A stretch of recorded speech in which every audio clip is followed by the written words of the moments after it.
what was really exciting about studying computer science was a lot of the things were extremely applicable to the projects I was working on outside, for things that you're trying to make outside of class. And unfortunately for biology, just the way it's structured, if you learn about a new enzyme, you're probably not going to just jump into a lab and start researching it. And you're definitely not going to be able to do any research in your dorm room and, buy a $500,000 research machine. So there's just some limitations. Whereas in CS, anyone can spin up a website, costs basically no money, and your creativity is really the limit.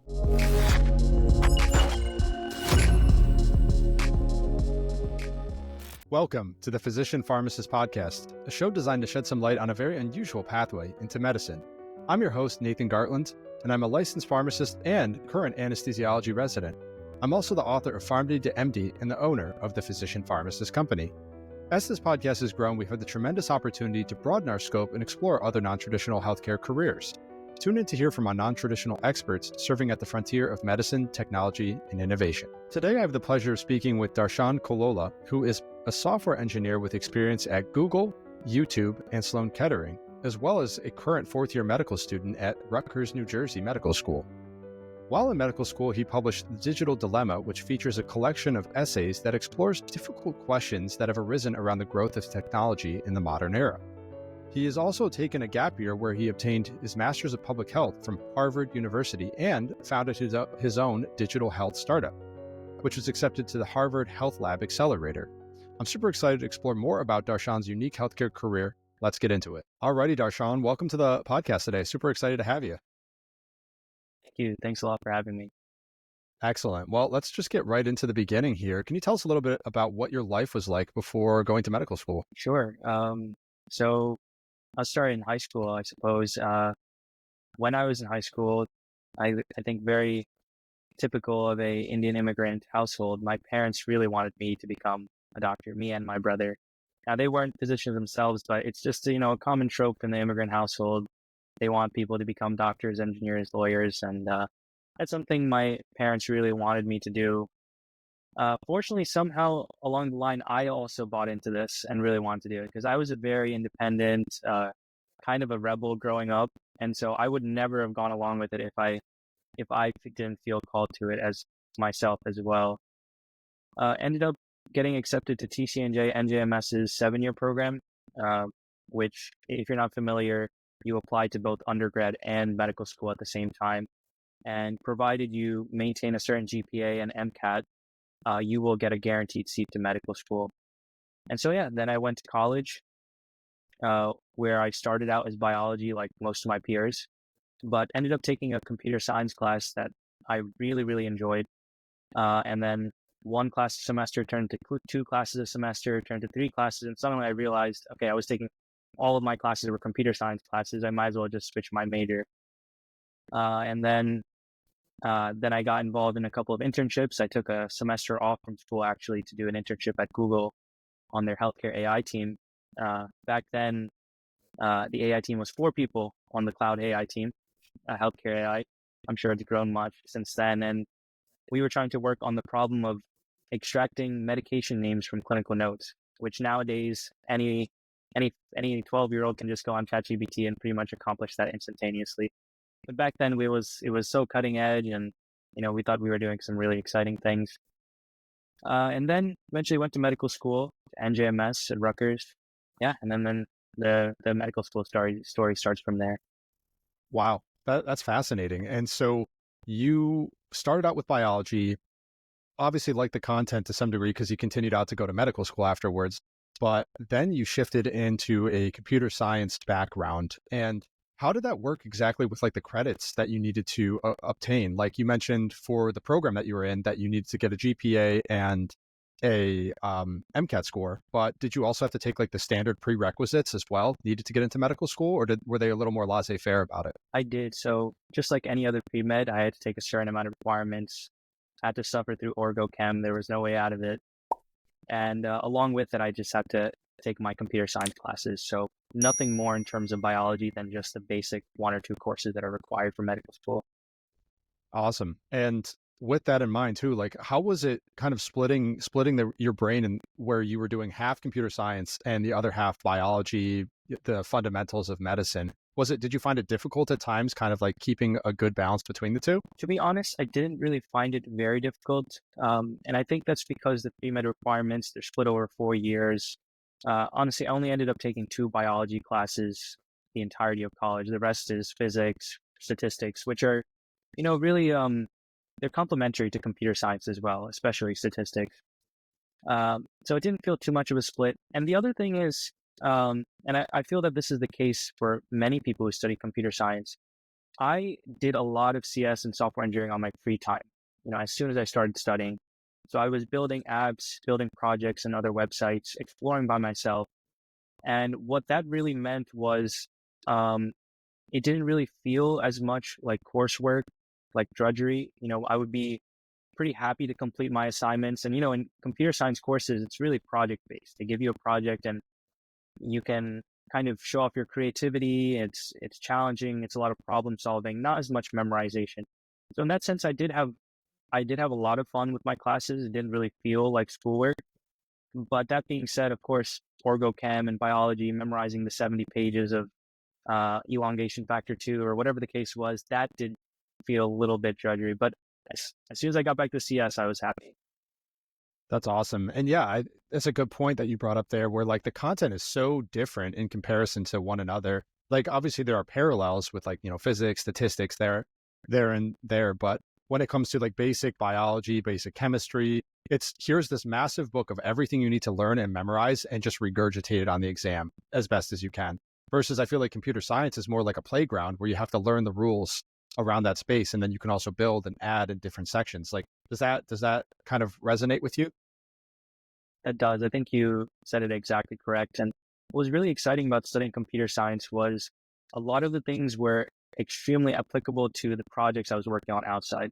So it's really fun when something you're learning in class gives you skill set and a new toolkit for things that you're trying to make outside of class. And unfortunately for biology, just the way it's structured, if you learn about a new enzyme, you're probably not going to just jump into a lab and start researching it. And you're definitely not going to be able to do any research in your dorm room and, buy a $500,000 research machine. So there's just some limitations. Whereas in CS, anyone can spin up a website, costs you basically no money, and your creativity is really the limit. That's great. And so you progressed throughout CS, your undergrad period of time. And at what point did you end up taking the MCAT? I took it. I can't even remember now because I think it's probably my fourth year of college. Right at the end. Yeah, this is right when COVID hit, actually. So my last semester of college was the time when COVID hit. Interesting. And also, like, so kind of backing up a little bit more too, you said that you were applying to different internships at that point. Is that like standard for an individual who is doing a computer science degree? All throughout college, yeah, it's very standard. In CS, the most important thing, and for a pre-med, it would be like trying to land a research gig, I think, or maybe a volunteering or shadowing gig. For CS, it was all about getting an internship. That was everyone was kind of working towards that same goal with the hopes that it can turn into a full-time job afterwards. So I was kind of caught up in that, and I was really focused on getting an internship. And actually, they were some of the best experiences I've had in my life. Like I remember I took my winter semester off from TCNJ to do an internship for almost 4.5 months at Google. And so I'm from New Jersey, born and raised, never lived anywhere else. And I got a chance to live in an entirely different state. I moved all the way to California for those couple of months. I lived with other interns who I'm still really good friends with today. And we had such a blast, going to the office. And we can talk more about that later, but it was really an amazing time. That's great. And I got to know though, was this Google internship just like the movie? In most cases in life, things are never like the movie, but there were a lot of things that were actually quite similar to the movie, meaning that it still blows my mind how they managed to set up a workplace the way they did. And I was still pretty late if you think about it. I think I was employee 80,000. So I can't imagine what it was like very early on. It must have been even maximized. But like I said, in that summer, if you're an intern, they allow you to, they basically give you a bike that you can use, a very nice, good quality bike that you can use to commute or whatever you want to use it for. And fortunately, me and my friend Justin Way, who's an engineer right now, a really great guy, we lived together and we would bike to work as well because we were pretty close by. And so that was really fun. The offices are really beautifully designed with everything in mind to, make sure your well-being is maximized and that you're having a productive and happy time at work, which is quite the juxtaposition to how hospitals are designed. We talk about that later. But yeah, the food was great. The people are very, very happy.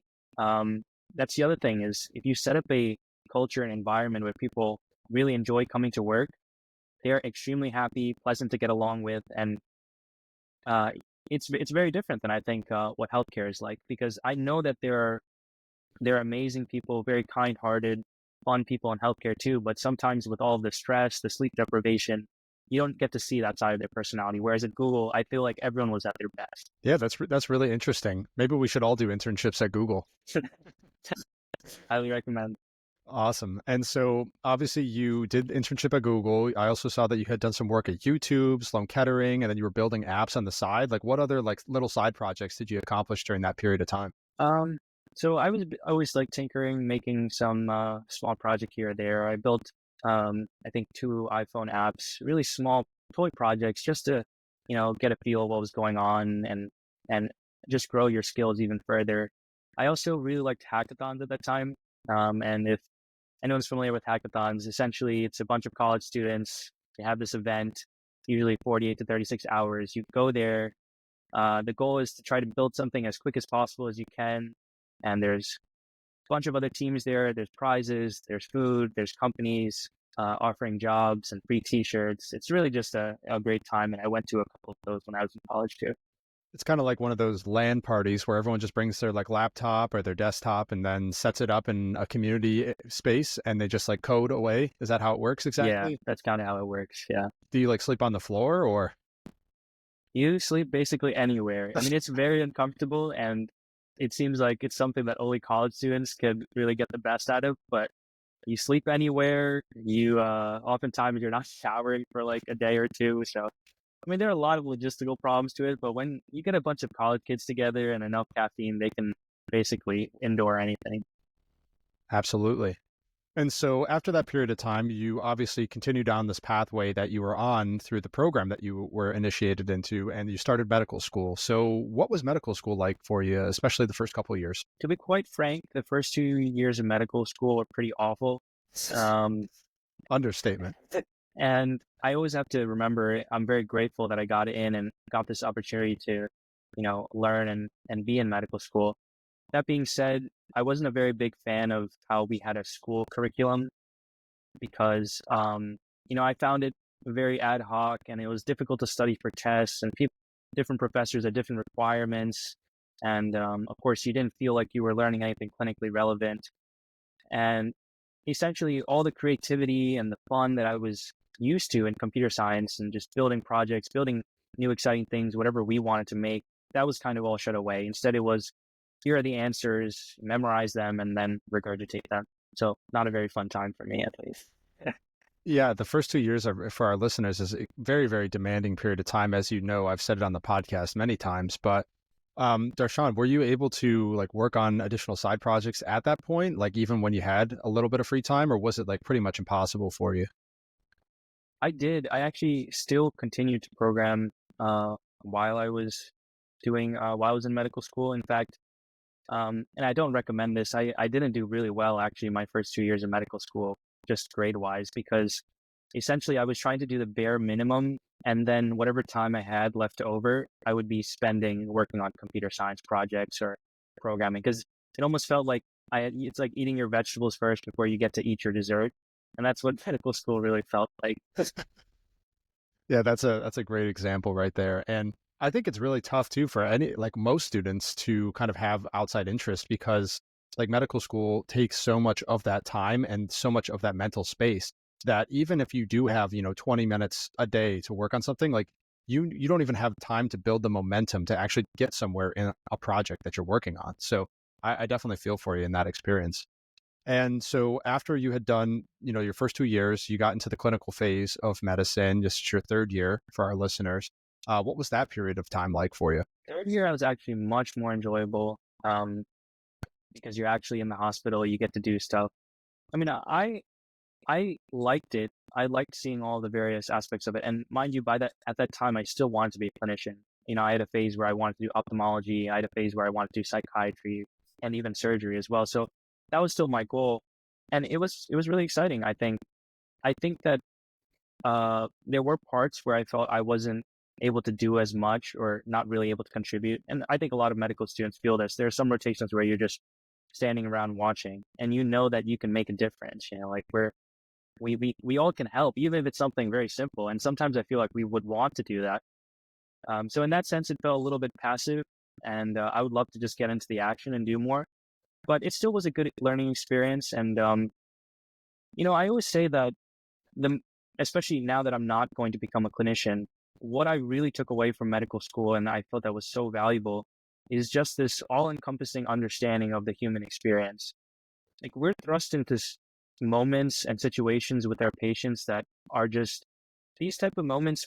You may get, like, depending on what field you're in, you may have one or two of them in your life, where you have a family member who's sick and dying, or you have some kind of conflict, some very difficult ethical dilemma of what you have to do, how to navigate these very difficult situations, or seeing some incredible tragedy, someone who's maybe hurt themselves and then landed in the hospital after. And seeing all of that, I think, was just enormously beneficial and just understanding people. Yeah. Yeah, absolutely. I mean, being in medicine has like a profound effect on, the human experience, like you had mentioned, where some people, like you said, never get to see that, or they only see it once or twice. But I think that's also something that I think contributes to a lot of physician burnout, is kind of dealing with the day in and day out of like, oh, this is just another one of those instances. But yeah, I definitely hear you on that. And was this at the point in time where you started to kind of think about writing your book, The Digital Dilemma? Or when did that actually occur in like the timeline? Right. So I wrote that essentially the first 2 years, maybe a little bit into the third year of medical school. And that never started out as an idea to write a book. Essentially, I was very interested in these particular topics. And of course, I didn't want to really commit to a very ambitious project like writing a book. So I would just write a series of essays, 3 or 4 pages here or there, my thoughts about a particular topic.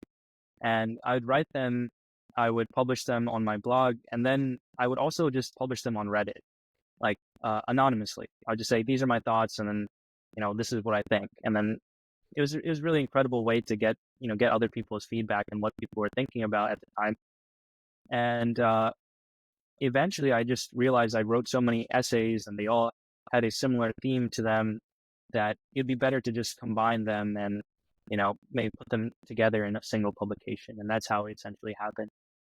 Interesting. And so what kind of like content did you talk about specifically in the book? Like, do you have like an example or maybe a chapter that you can think of off the top of your head? Sure. So really, my interest in this topic started when I was at YouTube. So I interned at YouTube the summer before I started medical school, which was also the summer of 2020 when COVID happened. So it was a completely virtual internship. And at that time, I was working on a particular feature on YouTube. And YouTube has this very sophisticated system, Google, and other software companies like Meta, Facebook, Twitter. They all have similar systems. Essentially, what happens is you build some kind of feature, make some kind of change to the software. It gets rolled out to a really small percentage of users, and their interaction and engagement with that feature is compared to an overall set or whatever the baseline of that software was. So essentially, my feature was sent out to maybe 10,000 users of YouTube, and then it collected data. Do they watch more YouTube or do they watch less? And then it compared, like, okay, if they watched more, then maybe we should include this feature into the actual build itself. Now, that became really concerning really quickly for me because the watch times that I was seeing on my dashboard were about 3 hours a day for a person in the US. And obviously, there's great content on YouTube, your podcast, for example, where people can learn and other educational videos, enriching things where you can expand your perspective. But there's a whole lot of junk too. And I realized that this was a serious problem, that technology companies were basically being built by accident. And that's exactly what was happening with the software. A lot of it wasn't even decisions that software engineers were making. It was almost like a throw everything at the wall and see what sticks. And usually what sticks is not the best thing. It's like what will stick will be potato chips. It won't be carrots. Like if you're like a food manufacturer, that's what's going to stick. It's going to be the donut. It's not going to be the broccoli. And so that's what I felt was the same thing happening for people's mental diet. Wow, that's super interesting. I never thought about that before. And so like with that in mind, so individuals were basically consuming like tons and tons of media.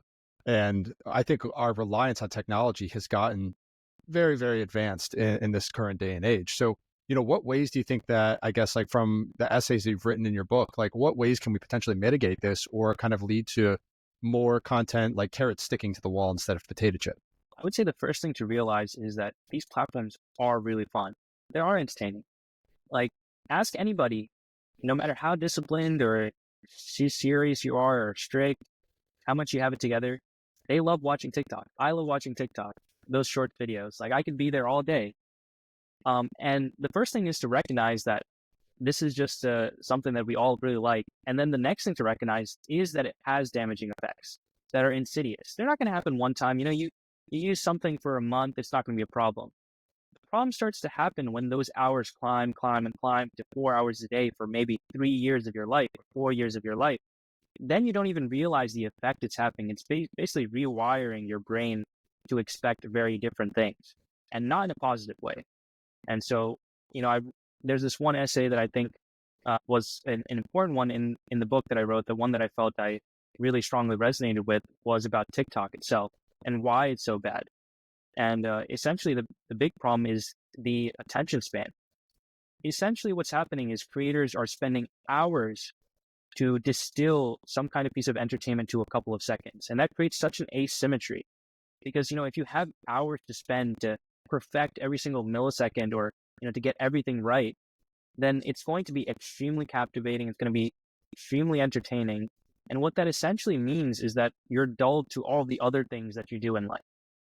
And the problem with that, there's no inherent problem with that, but the problem is that other things you do in life that you can get satisfaction from are important to do. So I can give you an example.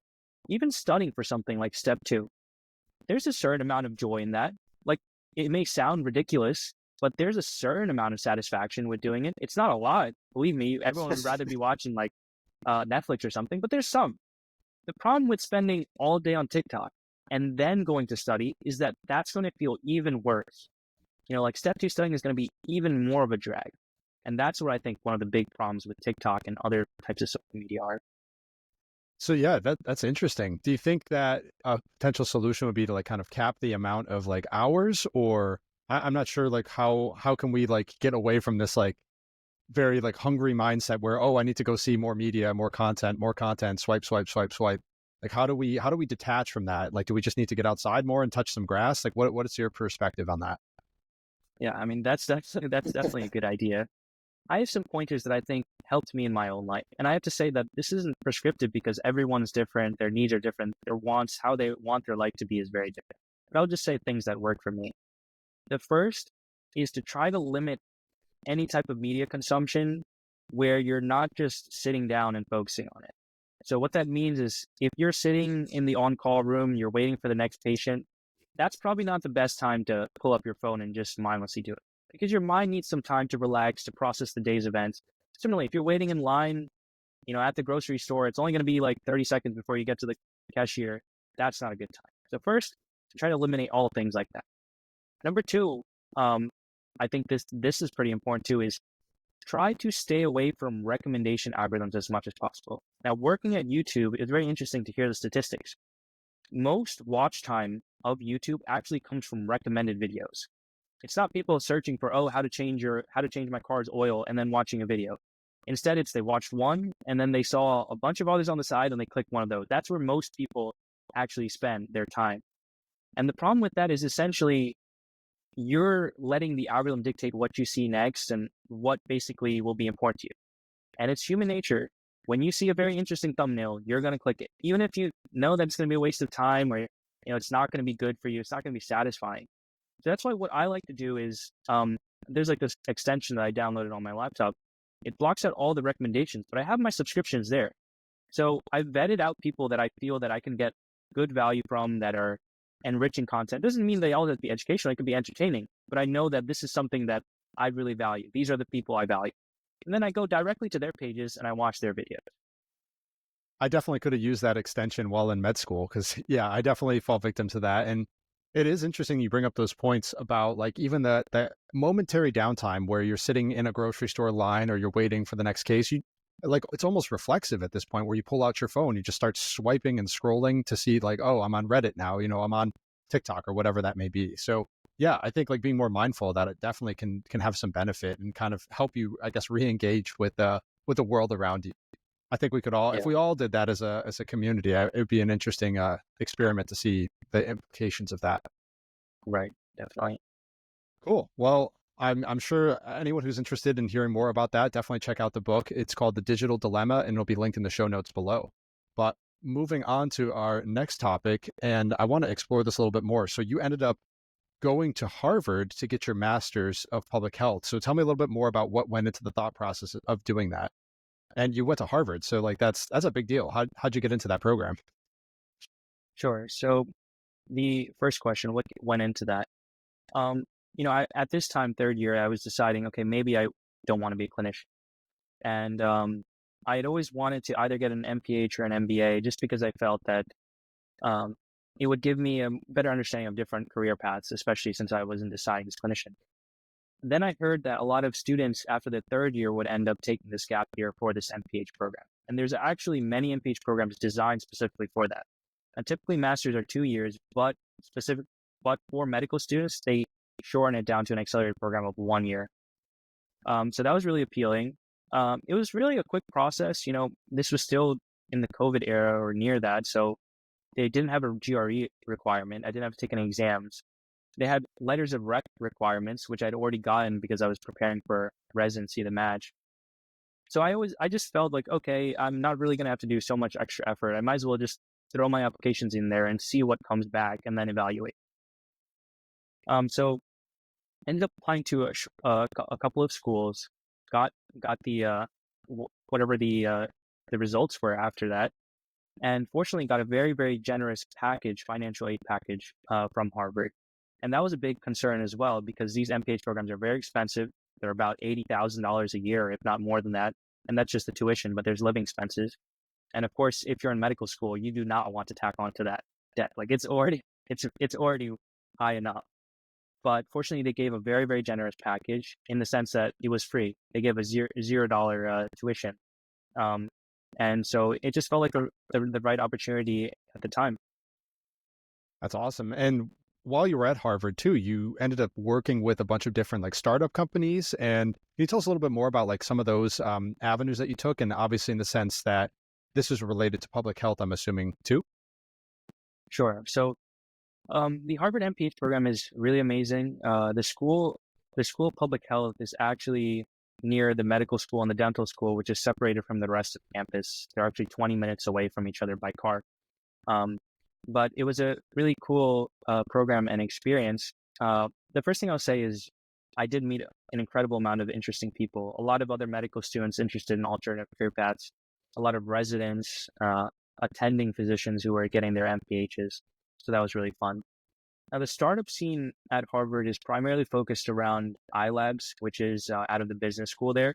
It's this building and it's basically a program. They have a lot of personnel. They help students find each other, build startups, provide support. It's kind of like a Y Combinator, a small, it's obviously not the same, it's not the same seriousness, but it's like a Y Combinator on training wheels for students. And so I spent a lot of time there, got to meet other people who were working on ideas. Had this idea myself that I worked on for a little bit, and used that to apply into this accelerator where they were giving a small amount of funding and then other resources and things like that. It was called Palanti, and the essential idea was, making an antibiotic decision of what to give empirically is really difficult. And most of the time, depending on where you are and who the person is, it can just be a snap judgment, a heuristic, like, okay, let's give ceftriaxone, or we'll just stick to whatever we want to. So what happens is you either use, too big of a gun, and then you risk societally the aspect of antibiotic resistance, or you give too little, and then the patient potentially suffers from that. So getting that sweet spot is, of course, very difficult. And there's so many different factors in play, including the hospital antibiogram, which basically no one looks at regularly because it's a huge chart with a bunch of numbers, and medicine is already complex enough without adding a huge graph of numbers there and percentages. So my thought was, is there a way to quantify that information in the antibiogram and other factors about the patient such that you can make a really good recommendation of empiric antibiotics? Turns out the problem is, of course, very difficult, and any software you try to build is going to be very, very difficult. And business-wise, it's really hard to launch something like that. So the project didn't end up going anywhere. I didn't think it was like a viable business opportunity on its own, but it was still a really fun learning experience. That's excellent. And also, I saw that you were working on various other projects like Illumicell and Laptis. I'm curious to know, like, how do those work exactly? Sure. So one project I'll tell you about is Laptis, who I was working on with Andrew Steen, a student from the business school who's getting his JD MBA. Really amazing, amazing guy. His amazing story. He was an Army Ranger before going to law school and business school. Wow. And we met, and he shared this idea with me, and I helped him at least in the beginning stages of it. He's still working on it today. I'm no longer part of the project, but it essentially was the idea of connecting patients to substance use treatment centers. So for any medical student, if you've done a rotation in psychiatry, oftentimes one of your jobs is to figure out where the patient is going next, and that requires you picking up the phone and calling basically everybody, only to hear that there are no beds available, no beds available, no beds available. And so our idea was, can we create some kind of marketplace similar to how you would, get an Airbnb where you can see all the different options, and potentially you can match a patient up to the right place that they want to go to. All this more seamlessly, automatically, without just getting on the phone and waiting. And so they're still working on the project. They may have pivoted at this time, but that was something that I worked on. That's super cool. Yeah, I think it's awesome. Like, having the computer science background allows you to see these problems, but actually have the capacity to do something about them, which I think a lot of like traditional med students don't even really necessarily think about, or they think, oh, this is the way it is, and that's it. And there's nothing I can do. I don't have the tools to kind of move forward and develop something that can actually fix the problem. So I think that's really cool that you have this background in computer science, and it sounds like you're certainly using it to the best of your ability. And leading on to my next question, you had already kind of mentioned this, but you're not planning on pursuing residency. So tell us a little bit more about what went into the thought process. Like, that's a monumental decision. And where do you plan to go after that? Yeah, so it was a big decision, but fortunately for me, not a very difficult one after I really realized what I want to do. What I'm doing, actually, I'm in the process right now of trying to find a job, and I'm looking for software engineering jobs at startups related to healthcare, but with the full idea that maybe software engineering isn't what I'm going to do later down the line as well. But this is something that that went into my decision making too, was this idea of how the world is changing around us. Now, maybe 100, 200 years ago, all of the advances of medicine were coming from medicine itself, or maybe physics or chemistry or biology. For example, okay, we discovered penicillin. How do we do it? From a mold that's growing in a petri dish. But the new advances in medicine today all have to do with digital technology most of the time. Whether it's drug discovery, the way that new drugs are getting discovered, of course, is extreme amounts of computation involved in the initial steps, at least. The way that advanced surgery is now being developed, to where it's moving, is through robotics to endoscopic surgery. Everything. The way that we interact with our laptops, with our EHRs, how that affects us, our AI scribes, our radiology tools. So all of the new advances that's going to push human health forward seem like it's coming from technology. So in a sense, I had this experience that I was very, very fortunate to get in undergrad. And so it felt like if I wanted to be the best doctor I could be, it would be within technology rather than actually being a clinician. I think that's a great response. And yeah, you bring up some really interesting points in the sense that, like, I feel like with all the digital development in technology and healthcare, we are barely scraping the surface in healthcare alone. Like, what they're doing out in, California and like Silicon Valley, all of this, like, chat GPT and these platforms that are in different industries have not even begun to, I guess, like approach the healthcare space. And there is so much room for innovation. It's just fascinating to think about that. And so it sounds like you want to be on the frontier, the cutting edge of that particular movement. Hopefully, yeah. And a big part of wanting to not do residency was actually how much I disliked Epic. Now, I'm not going to criticize anyone working at Epic. Obviously, they're trying to do a good job, or even the project itself. They're, of course, trying to do their best. But there are so many deficiencies in that software that I believe are honestly inexcusable because it seems as if software engineers just don't care. And I can give you an example. Um, I remember everyone has like a different version of Epic, so it's hard to really relate. This happened maybe 2 years ago.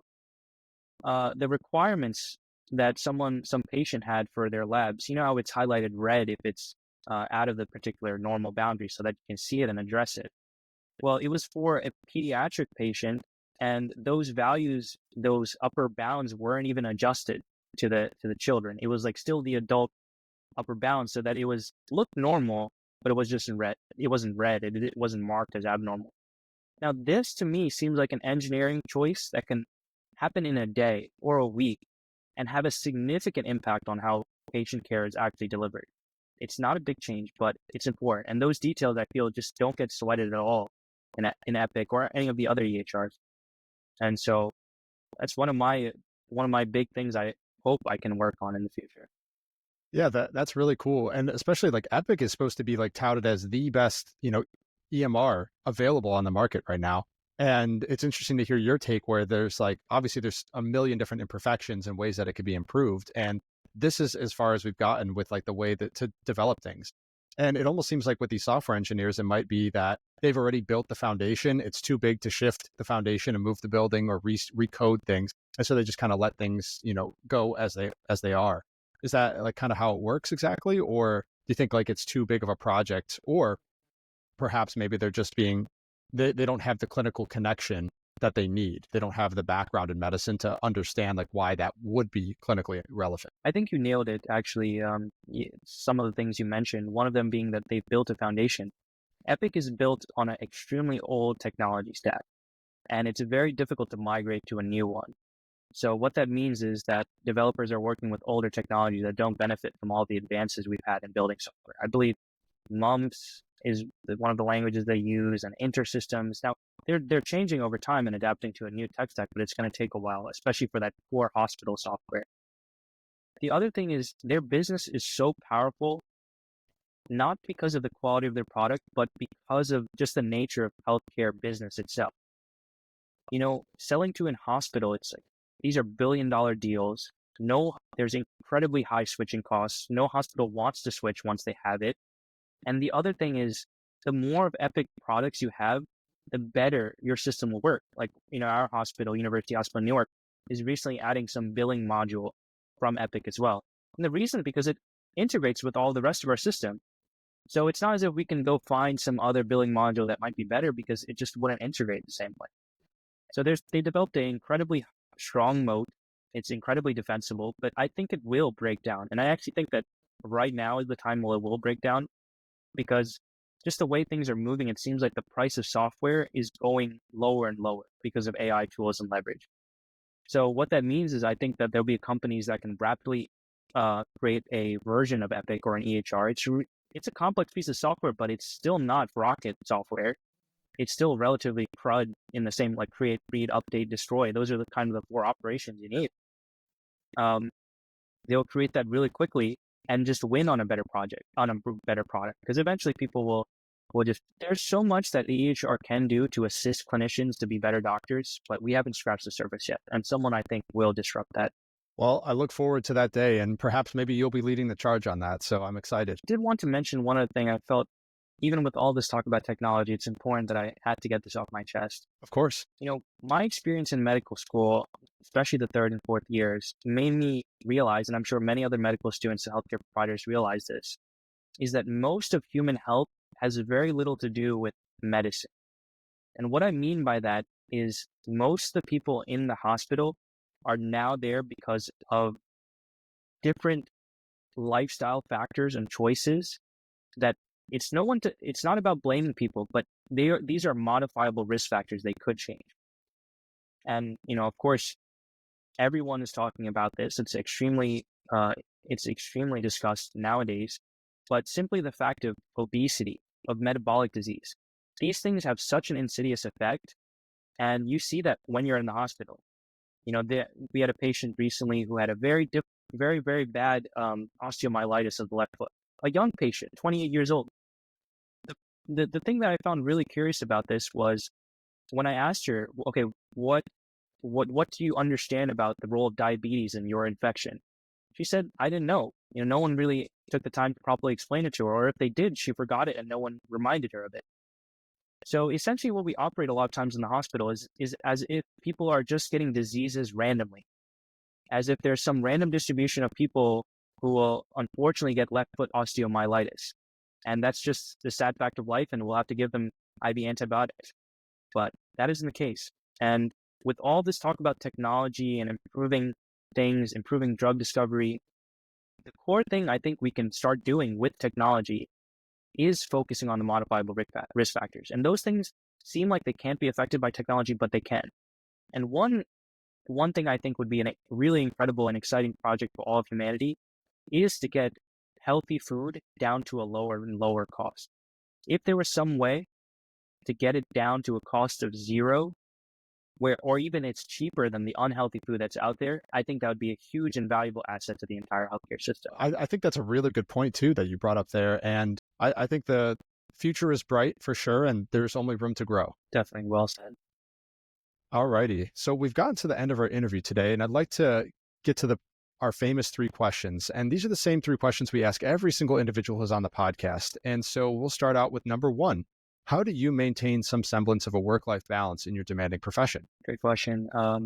So music is one avenue where I like to relax, and I think really refreshes me. So I, for the last year or so, I've been learning the sitar, which is a Indian classical instrument. It's, a wooden guitar with starting 20 strings, a guitar equivalent, and it has a very beautiful sound. I recommend everyone, maybe check it out on YouTube, but it's a very calm and peaceful sound, and that's something I use to really relax.